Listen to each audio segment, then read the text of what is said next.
आज अपने साथ है अपने भाई senior A&R mass appeal India Ranbir Kapoor, my brother. Thank you, brother. Thanks for coming a lot. Thank you for having me. है ना, one of the real ones and currently managing बहुत सारे artist in mass appeal and A&Ring a lot of artists.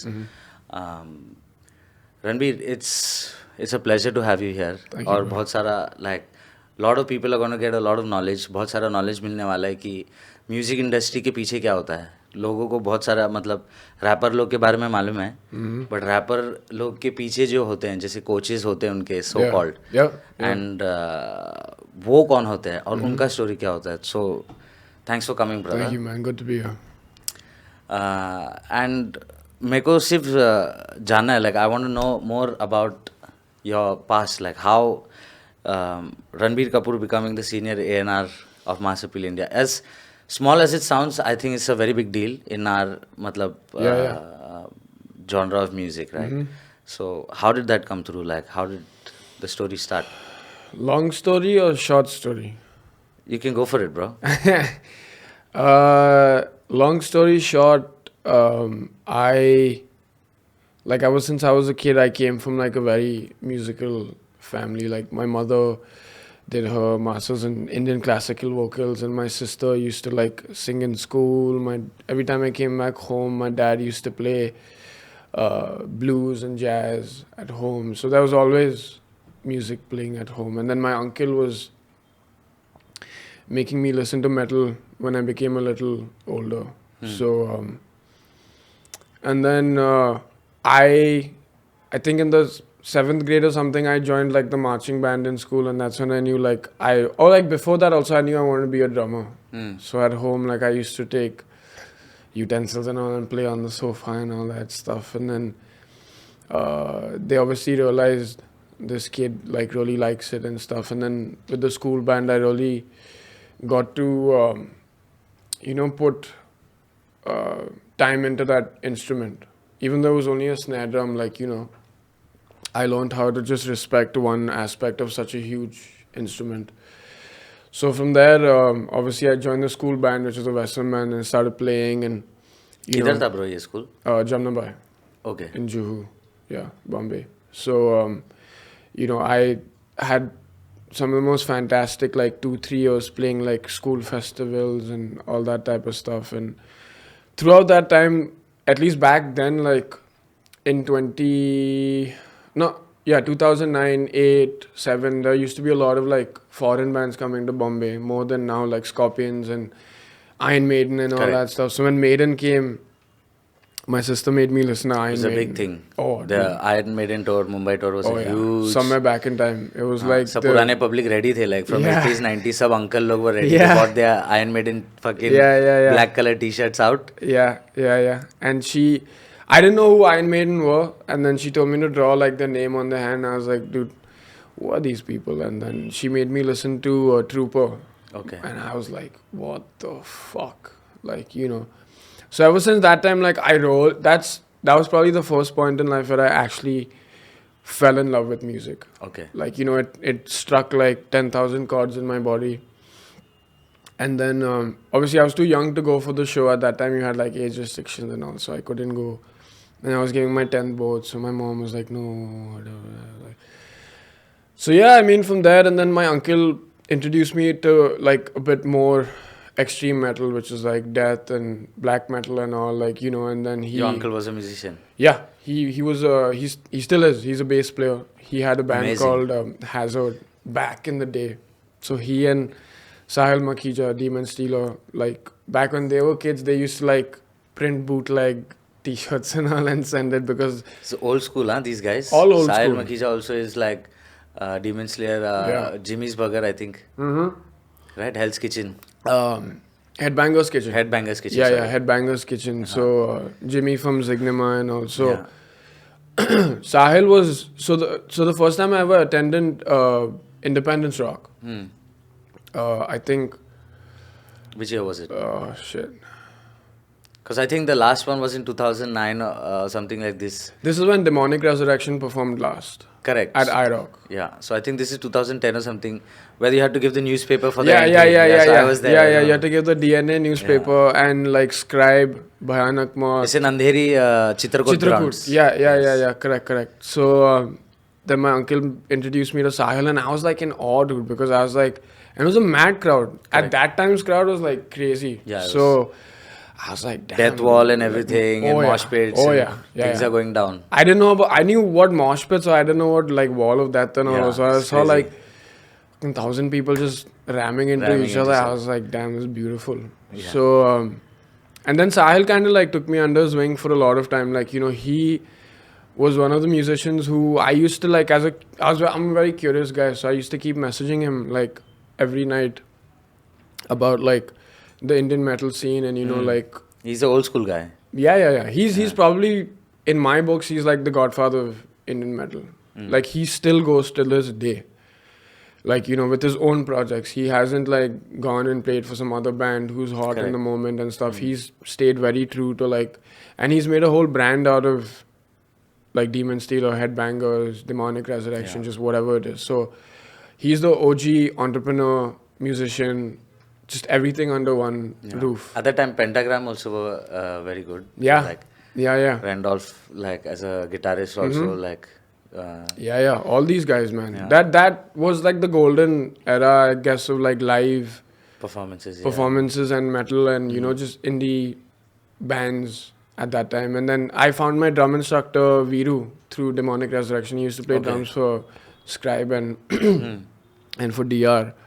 So I was like, this is my shit. Exactly what and I love extreme music. Like I think that's a form of art which I relate to the most. Because everybody in school were listening to like pop and EDM, and not to shit on that type of music, but it was just too soft for me at that time. Like I didn't relate to the happiness. So as to speak, like I wanted a bit more gritty, a bit more like darker themes, and you know, just understand.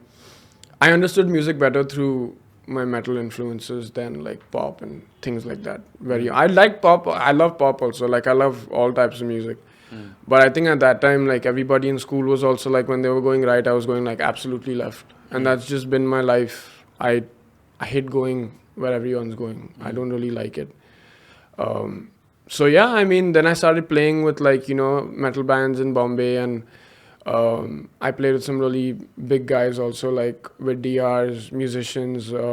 Demonic Resurrections musicians. Yeah. And I played with Sahil. I did a couple of sessions with Reptilian Death, and you know, I became very close friends with all these guys because Viru and Sahil and Daniel from Demonic, they all were making me meet different people at different gigs, and you know, just did that. But then but then from there I couldn't stay in the scene too long, because then I left for Boston. I went to school over there. Correct. I went to Berkeley, and you know, like that's where I actually became like a all-round musician. Like there was jazz music, there was everything, like contemporary music. Yeah, I mean, for a lot of people who don't know Berkeley, like that's the mecca of a musician. If you want to learn music, agar koi music seekhna hai, to matlab wohi, that's the mecca. Yeah, it's the best. It's the toughest school to get into, and it's the best school for music, contemporary music in the world. And how long were you there for? I was there for 4 years. Wow. I did my undergrad over there. I majored in music business. Amazing. Yeah. No wonder. Yeah. So I always had this business kida in me. Like even in school, I didn't take science. Like, you know, I took economics, and even in 11th and 12th, I did econ in NM over here. After I graduated from 11th and 12th, I did BCom because like my grades were so low, like I wasn't getting fucking admission anywhere, so I went to NM only. And then they threw me out because I was like playing gigs and this. Who will go to college in the morning, bro, at fucking 6 a.m. and all this shit. Correct. So I was like, you know, and I was like 15, 16 at that time, like surrounded with like full grown men, like, you know, like going for like late night gigs, and you know how it is, like, you know, so I couldn't like, that sun though I never saw for that 6-7 months that so you know, I think that was like a blessing in disguise, me getting thrown out of that place, because then I had my heart set on Berkeley. Yeah. Because I had seen, obviously Berkeley also came to India before I went there for like this 3-day clinic. And then I really understood the school and the professors that come down. And there were like 200 kids who went for that clinic. But then I was the only one whose parents were called, like at the end of the whole thing, that they said that, we want him to come to school, and enroll in Berkeley and be a musician and stuff. So that kind of sold them also. Like I was selling them on the idea of like, because it's expensive. It's really expensive, and Yeah. Living in New York is like Boston. Boston, sorry. That's Yeah. even like I mean, Boston in some senses is like way more expensive than New York. But yeah, I mean, I got there and it was like, it felt like I was at home. Used to walk down the halls, there was just music playing, people talking about the same stuff you've grown up listening to and playing and that. So I felt at home. There was no cultural difference. I was grown up in a very musical family. As you musical, said. Yeah. westernized type of upbringing. So it was, though it was very Indian at the same time. So I didn't really lose that touch. But yeah, I went there with the mindset of broadening my horizons towards contemporary music way more. Because I was like, okay, but I'm in the land of their music, so I want to, see what they're all about. So, yeah, I mean, I met some of my greatest friends at Berkeley, all of them, some of them were older than me, who put me onto a lot of game, like in terms of hip hop music and a lot of. So that's why you were introduced to hip hop properly when New York में जब भी थे. Not introduced properly, but like, yeah, that's what I like soaked my feet into hip hop entirely. Because one of my best friends, Max, who's from Japan, he used to listen to hip hop, like only hip hop, and he also came from a metal background, so we just instantly clicked.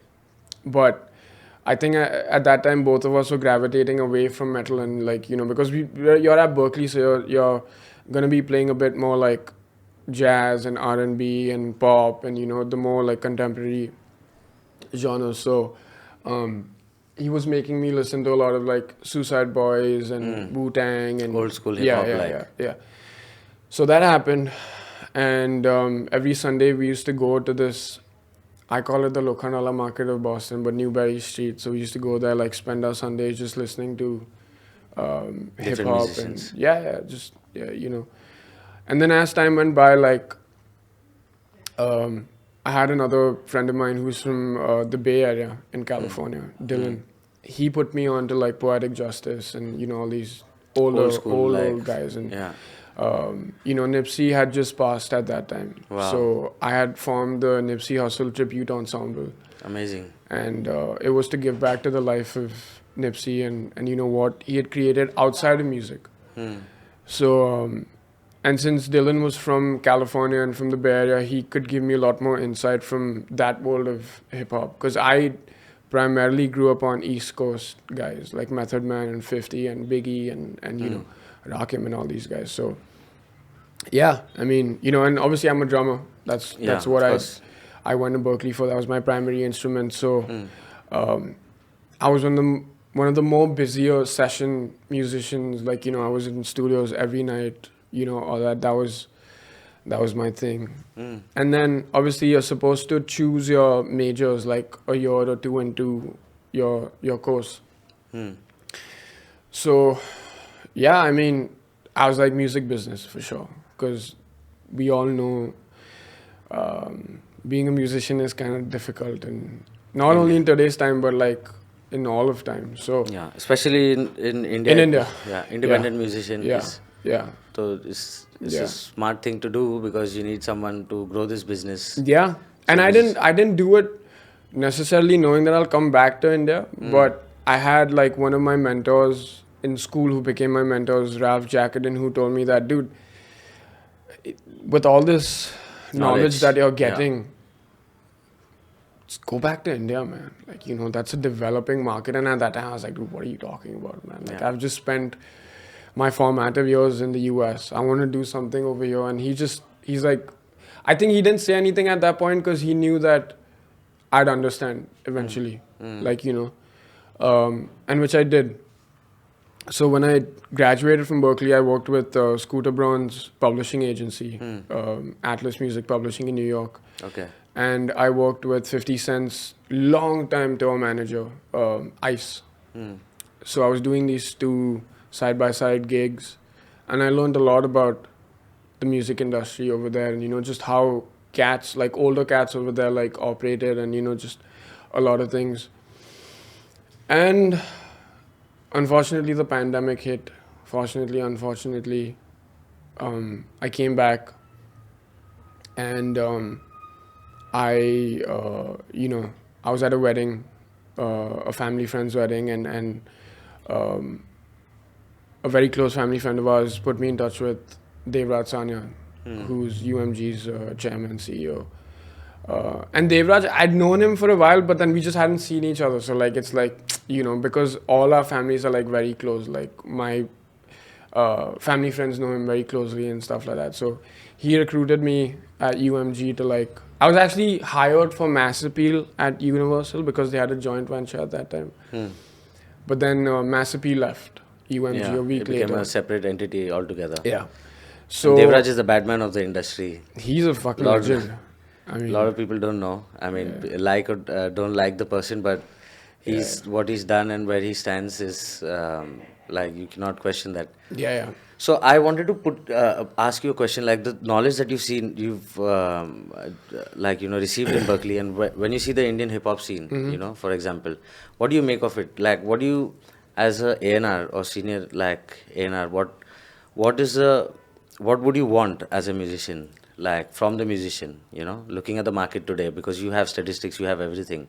So what would you want? I'd from an really just artist? want music. Okay. And to explain that, even when I was staying in Boston and when the hip hop scene was growing, like Divine was coming up, all these other guys were coming up, I didn't really pay too much attention to it because I didn't know I was going to come back. So, but then when I came back, I understood that, I mean, anyone and everyone has to understand that hip hop isn't our music. It's borrowed from a different culture, a different race of people. And you need to understand where hip hop comes from to make hip hop. Like, or anything you do, like even to like have a podcast of your own. I'm sure you must have seen podcasts to really get mics up, like a film crew. Like you're not just going to go and start sitting and talking to two Correct. people, you know what I'm saying? So that's what I thought was lacking in the scene, which is education in music and really understanding where this music's actually come from. Like a lot of people, I used to be like, okay, yeah, so have you heard Biggie? Have you heard Rakim? Have you heard, you know, Ice Cube and all these guys? And they're like, nah, man, like I that's just not my cup of tea. And which is understandable. Like, you know, it's fine. But like, even the younger cats that you're listening to have heard those people. Like, you know, so you can't just jump to chapter 15 without reading chapter 1. So that's what I tell all the guys that I partner with and, you know, kind of groom and develop, that, you know, you, at some point, I don't care, you just have to listen to that music. Like Nas, for that instance, he was so influenced by Lil Wayne that you can see it in his writing, like, you know. And even though some of the South guys that I've partnered with, which you'll get into Like later, Dabsy and Vedan and Baby Jean, Dabsy, like, even though I don't understand it, but just listening to them, I knew that these guys just aren't talking about regular shit. Not talking about like women and drugs and cars, which is, it's fine if that's what if that's what you're about, then it's cool. No, it's but really culture, like what they yeah, are like, representing. you know, and that's why you have so many people backing you. Like if you Correct. see Divine and Krishna or Nas or just whoever big following, it's because they're talking about things they've been through, and somewhere down the line it resonates with a larger audience, you know. How many times am I just going to relate to you screwing your girl or like, you know, you smoking in this ditch or like some shit like that. Like, you know. मतलब music relevant नहीं है. You want people Yeah, I which mean- are music relevant to the Yeah, people. it's just not music anymore. Because It's not. you're taking a template from somebody else just to sound cool. That's not cool. Yeah, Like, you know, that's not, first of all, that's not even you. correct. I'm not gonna, like, if I take this whole entire setup, the first thing anyone's gonna tell me, like, yeah, that looked like Shantanu's podcast, you know, like, that's instantly my brand value is gone. Correct. So, anyways, my story is gone. Like, I don't have a story. And then when you go to change it, it's like, how do you just switch from something you introduced your audience to? So, you It's know. being original basically, Yeah. like through staying true to your roots Yeah, and yeah, being yeah. original and Yeah. and yeah, man. I think the artists that you also working with currently are doing that, and they're doing a phenomenal job. Like Yeah. down south also, you Yeah. like Dabsy you've been and- doing you've yeah. been doing a phenomenal job. Like I got to witness Yeah. at Kashmir's, Kashmir's album launch. It yeah. was phenomenal. Yeah. So that you would say as a grad, because I don't know a lot of people who fucking study from Berkeley. Yeah. Such mein hai na? Like so your suggestion is originality and being And just educating yourself on where the genres come from. okay, so like Understanding why it was made, understanding that it is an art form at the end of the day as well. It's not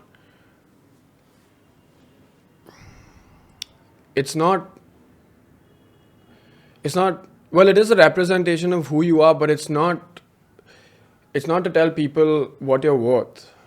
Like, well, yeah, I'll understand your worth from understanding the gravity of your pen. correct. I won't really gauge that, okay, you have a $50,000 watch, or like, you know, Yeah. I'm not going to gauge you from that. Like, you know, I know 10,000 other people who can outclass you. Like, you know, if you want to be classy, like, I can show you 10,000 other people who can yeah. bury you, like, you know. So, and then what do you do? Then what do you have left to write? What are you going to write about then? Then it's going to hit you like, oh yeah, I should have written about whatever. That's true to me, you know. So I think just being true to yourself, because you're in your own lane, you're not in somebody else's lane. There's no traffic in your lane. Like, you know, stick to it, do what you want, and people will respect you for it. Even if it takes time. Music takes time, man. It's a patience game. Anything is a patience game. Business is a patience game. Yeah. Growing up as a man, as a woman is a patience game. Music is no different.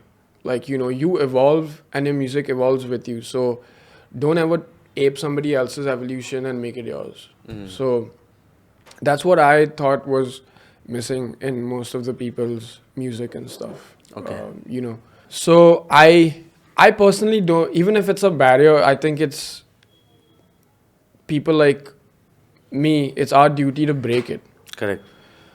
If you're not going to break it, that barrier is going to be there forever. And what are you going to do about it? You're going to talk about this same barrier bullshit 50 years down the line to somebody else. Like, you know, so if you're not going to have people breaking it down, it's going to be there forever. But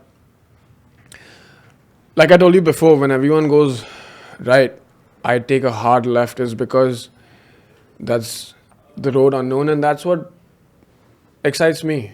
I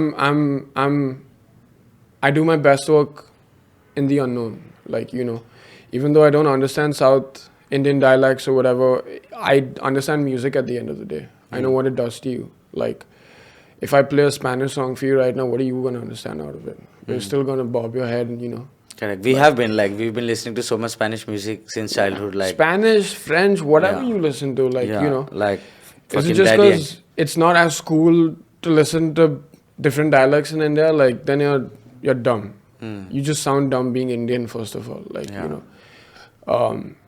And in this case, if you talk about South India, it's half of this country. Yeah, full, extremely half of the It's literally half of this country. So, Yeah. and it's one of the biggest industries in the world.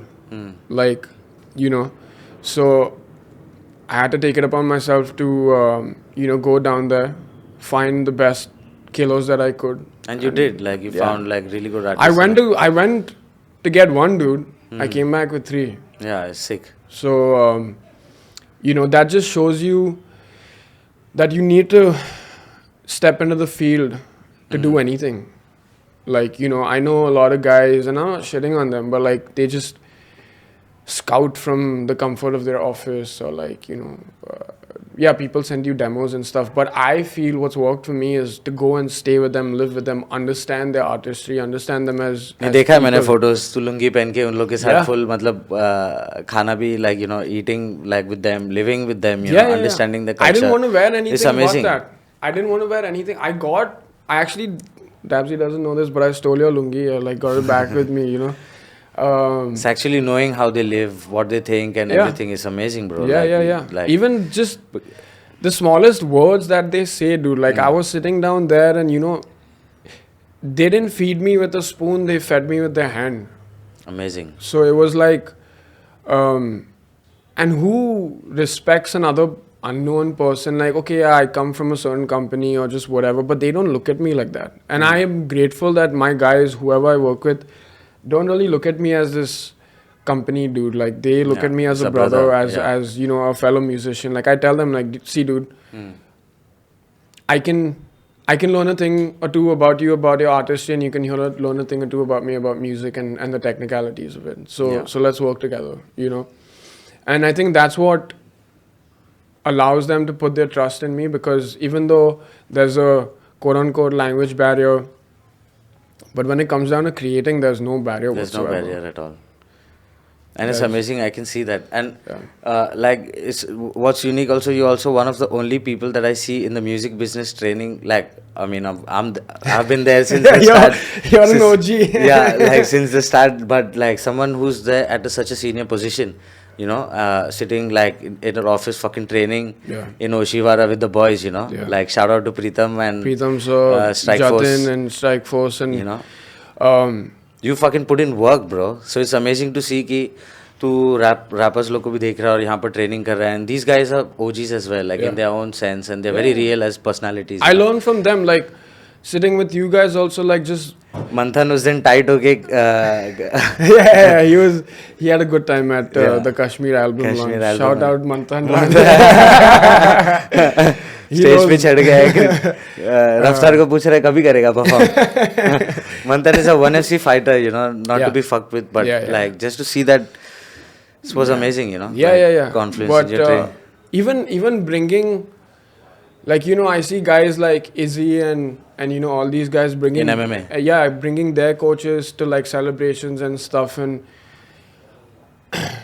if anyone's pivotal in my life into shaping me into being the man I'm going to be, or like in the process of being, like, I'm going to take them along with me. If that's my coach, if that's my parents, or just whoever, like guys like you, like, you know, I'd make it a point to share those moments in life with everybody who's taken the time out to, like, you know, shape me as an individual. So it's important to me to get my guys with me where I can take them. So, and like amazing, man. Training,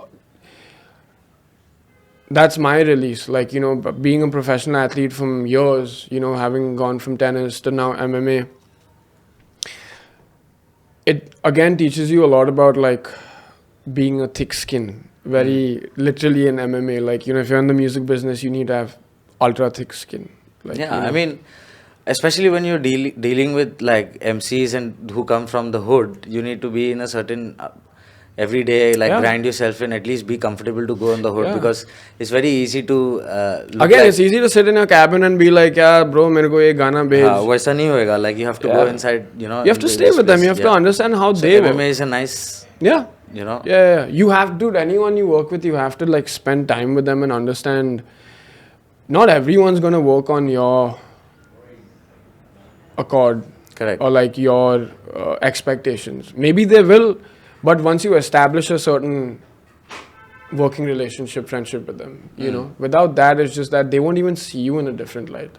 They'll just be like, office ka call hai, like, he wants a song from you. No, this is the beauty, because otherwise this would be a 9-to-5 job, like, you know, and it's very rare that, you know, to be honest, I'm going to say that most of the A&Rs are shitty in this country. Like, you know, you're probably one of the most ones who understand the artist, and I've seen with Dabs, and you know, I've seen with a lot of people come to and talk behind your back. So I mean, I feel like a lot of them are not on the level, like, you know, grass level. There are definitely a few good ones, But I'd say like for people who want to get into A&Ring and stuff, just know what it actually is. What is it? If you would love to define, what is an A&R? A&R क्या आता है? हिंदी में मतलब बता दे. It's gonna clip it, short clip. Yeah. मेरे को लगता है A&R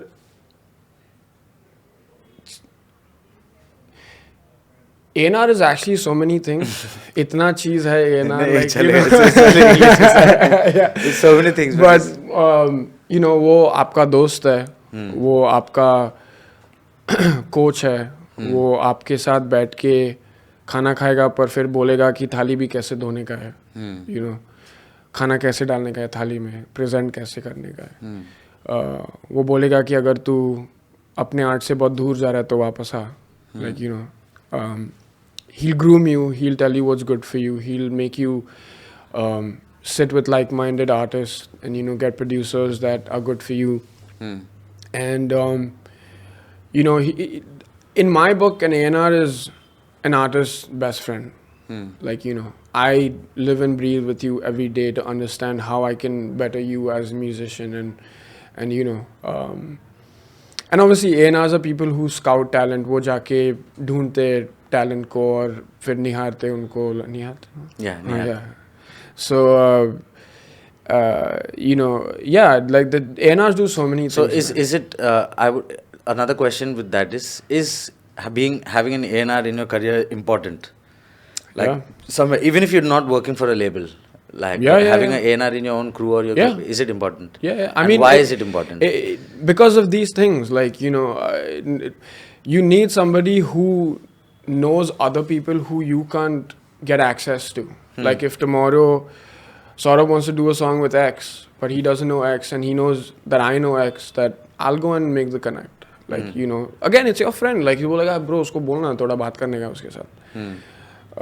उसको बोलना टेकड़ी पे आने के लिए बैठ के थोड़ा चिकन खाते देखते क्या होता है. Like, you know, it's just that type of stuff. It's connections at the end of the day, you know. Okay, making the dots. Yeah. Connecting the dots. Yeah. So you know, an A&R is always going to be an asset. Okay. Provided you get a good one. And not a fucked up mother, like. Yeah, like you know, blows all your money on like shitty artists. Yeah. You should definitely get a guy who. What I do is, because I know I've been in the studio for the greater half of my life, and a lot of these guys haven't been to proper studios. You know, a lot of these guys sometimes don't have the funds to go to studios. They sit and record in their house. I go and I put them through the pacer in the studio. Like, I remember, I won't take his name, but I was in the studio with him and he was on a song with an insanely huge artist. And I was teaching him a few recording techniques and you could see him sweat. Like, you know, he's like, bro, what the fuck did I get myself into? Like, you know. Yeah.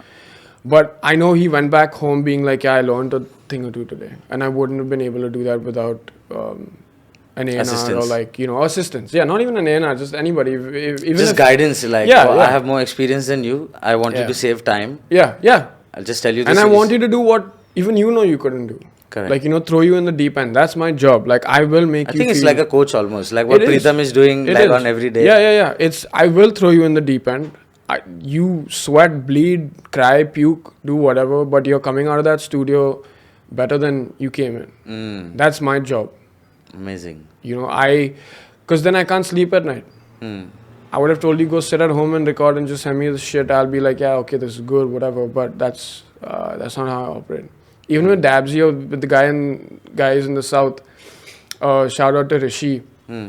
He knows Hindi and I mean, he knows multiple languages. Yeah. So he speaks the language that Dabsy and all these guys speak too as well. So Malayalam. So if I have to tell him something, I'll tell him like, guys, you go in the studio with Rishi because I trust him to know what I want. Yeah, like, understood. You know, and I know what he knows what Ranbhir would want from these guys in the studio if I can't physically be there. I have a picture with me and Dabsy sitting in the studio. He was recording a song with Kashmir and he's literally sitting like that because he's like, fuck man, this guy's like putting me through the ringer right now. Like, you know. But I was like, dude, see,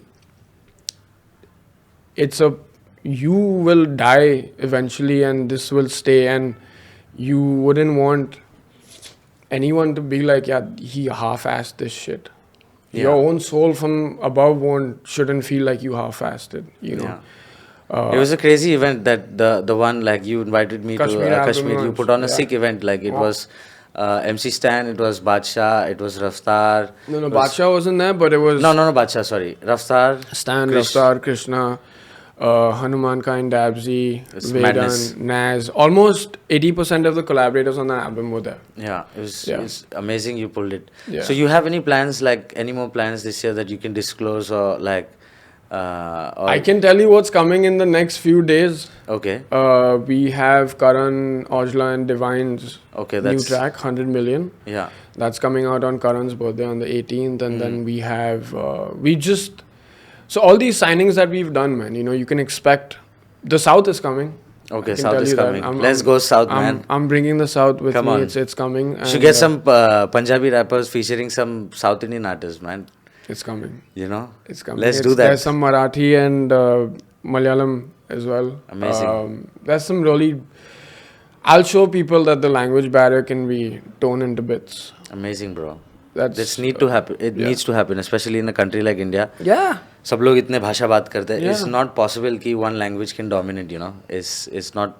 And even if it does, we can show that we can not overthrow, but like we can, you know, we can dominate with any language. I don't necessarily feel why domination should be there when everything can just live harmoniously under music. It's music, man. Like it's not. It's a cool thing. Like it's chill. Like you need music. It's healing. And you need new music, and you go take a shit, you'll switch on a song. You know, it'll make you shit better. So I mean, just to but in terms of when we're talking about healing, do you mind if I speak about something which is maybe more personal on your, like, I know you're a Pandit, like you're a Kashmiri Pandit. Yeah. So like what was the impact in your family, and knowing the history that, you know, you have a tattoo on your arm, which is your house in Kashmir, in Srinagar. The fact that, like, you know, we were speaking about the fact that you had to leave the state. And to see a successful Kashmiri Pandit will be a very proud moment for a lot of people, you know, to see what's happened. I mean, of course, you were born out of Bombay. out of Kashmir, but like, you know, to see where the... Oh, yeah. I mean... but if you like to... I mean... Unfortunately, you know, that happened to my people. And... but my family was lucky enough to leave before things got a bit too heated. Of course, they were displaced and you know, things of that sort. But, you know, I feel that's what made my mother who she is. She... I couldn't be more grateful to have a mother of that caliber. Yeah. Like, you know, even coming from Kashmir at that time, she was so forward thinking and you know, she never really told me no for anything, you know. And even my granny, like, you know, they always, if I was doing music, if I was doing anything like that, she always encouraged me to like do more of it. They all, like, my whole Kashmiri side of the family they always used to ask me about like, oh, you're doing this, like that in music, like, you know, because a lot of Kashmiri folks went more into education. Correct. You know, that was their way of expression. Yeah. And you know, express the pain through success. Yeah. So actually, even with Kashmir, the artist, he's half Kashmiri. Oh, no shit. Niles Hollowell Dhar. Oh Dhar shit, Pandit. Yeah. So wow. That was you know, that was like a very...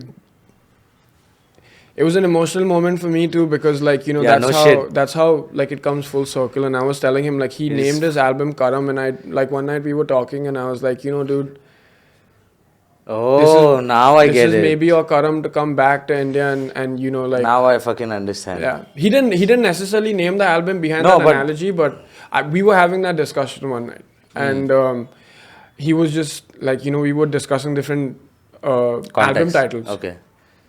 And I was like, dude, I don't want to get too like deep on you and stuff, but you know, being Kashmiri and you know, I think not only for you, but like for the guys who are on the album and for me as well, this is how I would look at it. This is how I would interpret Karam as, you know. So, and yeah, mom never let us go like she always played Kashmiri music at home. She did. Yeah, always.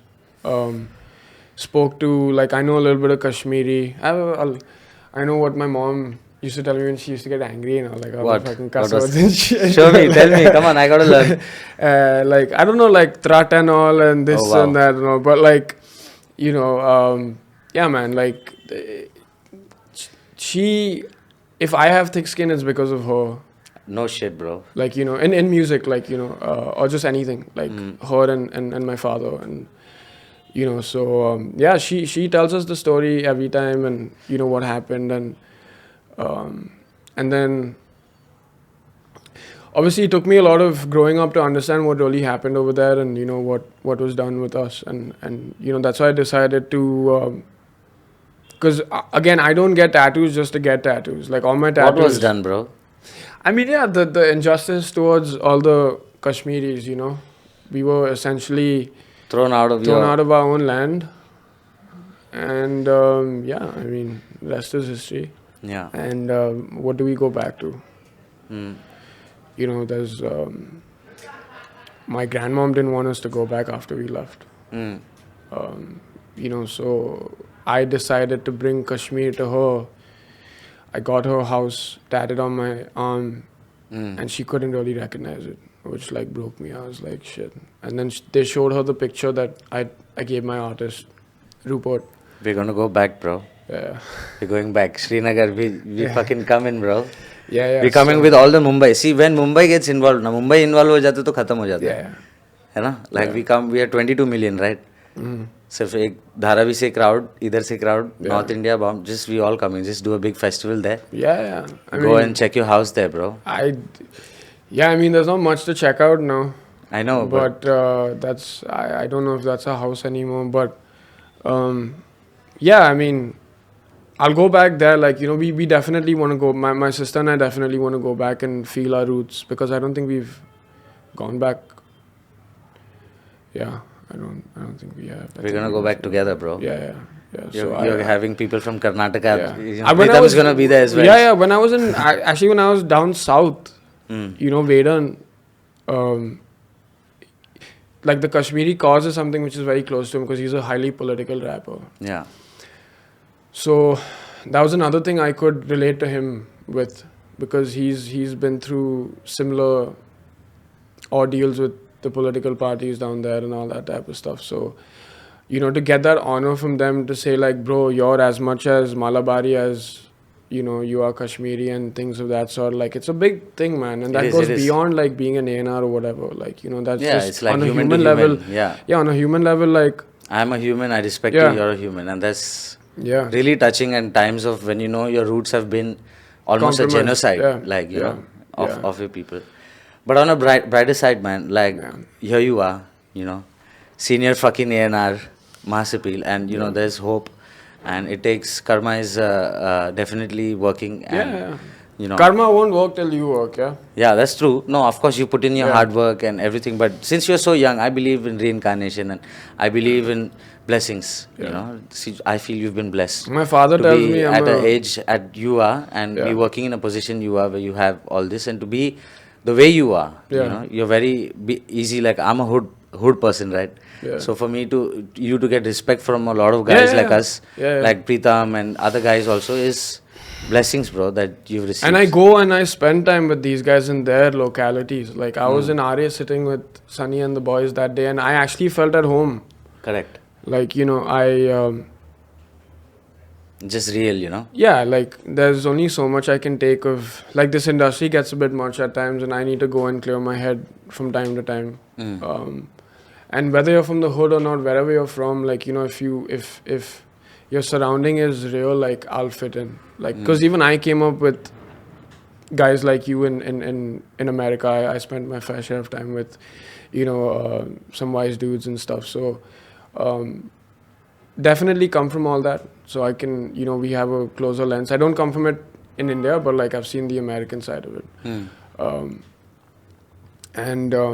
Yeah, it's just, again, just be respectful with each other, man. Like, what else does anyone ask? Like, you give respect, you get respect, that's the end of it. What else? Yeah, what else, bro? क्या और क्या चाहिए और life कुछ में? नहीं चाहिए, इज्जत बस ही चाहिए. इज्जत दे, नहीं देगा तो Full इज्जत. yeah, नहीं लेगा तो फिर मालूम है कैसे निकालने का लोग Correct, से. correct. So Just hard work. Put your head down, work hard. इज्जत मिल ही जाता है. Just put your work on like your craft, and everything else follows. yeah, that's what I feel a lot of musicians nowadays do opposite. Mm. Like, Focus on the fame part, the glamour part, and not the craft. that's not going to give you any respect. Yeah, That'll that's probably another take more another respect. suggestion. You know, for a lot of artists who are coming up, right? Like if you Yeah. focus too much on the glamour part of it and not your craft. Glamour is such a byproduct of all this, man. Correct. If you want to keep up with the glamour, you have to do 10,000 more other things than just music. So, everything is short lived if you take that route. Yeah. So Ranbhir, I mean, I think we're running a little short. Yeah. But it was a fucking amazing conversation, brother. Thank you, man. Thank you. So have to nice Probably to have do you it here. as the second season of Shakari. I thought this was, but you should be Shikari, bro, not Not Shakari. Shikari. Yeah. Shakahari is a Shikari. In different ways. Yeah. But So lovely, bro. Like the insights, like, I'm going to translate this in different languages as well. Yeah. But the insights for a lot of people, like upcoming artists, to know what it's like to come in the industry and what do you actually need in terms of discipline, temperament, originality, and how it's really like to be. To see a man come from like a lot of pain from the ancestors, but put it into hard work and success is an amazing. I had it difficult too. Like, it's not because like I come from a Bella family and stuff. Like I had my pain. What I meant by like in terms of music as well. Yeah. Like even I was a musician. Like I went through every emotion Correct. that every musician went with through. health, like with Like the you think I'm gonna make money playing metal music in India? Like who are you kidding? no. So just music. Period. Like even the business is very difficult. Like if it wasn't for Devraj and if it wasn't for Sandeep Patil, These guys are OGs. who've like kept their hand on my head, and even Peter now, who's my boss at Mass Appeal. If it's not for guys like this recruiting guys like me and other people who work for theirs, the scene won't go anywhere. So shout out to these guys. Shout out to these guys as well, man. They're important as well. Yeah. Brother, Yeah. respect Thank you my so G. much, man. Thank you so much for having me. And just stay true, folks. Like, that's the only way to be. You heard it from Ranbhir Kapoor, the original, my favorite Ranbhir Kapoor. I don't like that Ranbhir. This is my this is my guy. Yeah. Thank you, man. Thank you. Respect, Good G. to be here, man. All right.